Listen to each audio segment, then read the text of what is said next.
प्रेरणादायक कहानियाँ हमें जीवन में नई दिशा और ऊर्जा देने का काम करती हैं। वे हमें कठिनाइयों का सामना करने और अपने सपनों की ओर अडिग रहते हुए बढ़ने की प्रेरणा देती हैं।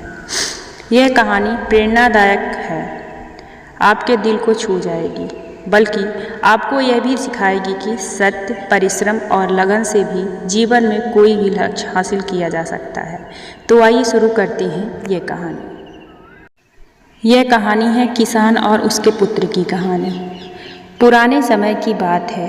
एक छोटे से गांव में रामू नाम का एक किसान रहता था। रामू बहुत परिश्रमी और मेहनती था। उसका एक पुत्र था जिसका नाम राजू था। रामू ने अपनी खेती और मेहनत से अपने परिवार को सुखी रखा था। राजू अपने पिता की तरह मेहनत करने से कतराता था और आराम में जिंदगी बिताने की चाह रखता था।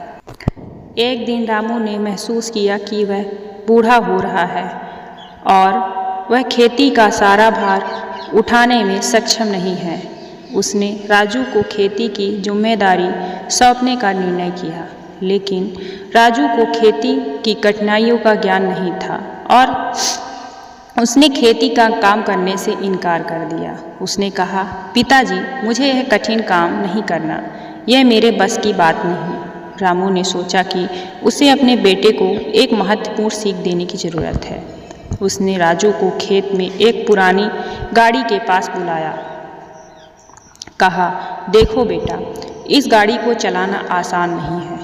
इसके पहिए पुराने हो गए और यह चलने में कठिनाई पैदा करती है। अगर हम इसे चलाना चाहते हैं तो हमें इसके पहिए को ठीक करना होगा।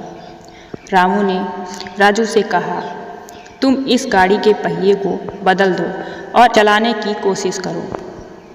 राजू ने पहिए को बदलने का काम शुरू किया और उसे बहुत कठिनाई हुई। उसे पसीना आ गया, हाथ में छाले पड़ गए, लेकिन उसने हार नहीं मानी। आखिरकार उसने पहिए को ठीक किया और गाड़ी को चलाने में सफल हुआ। तो दोस्तों, कहानी कैसी रही कमेंट में ज़रूर बताएं। धन्यवाद।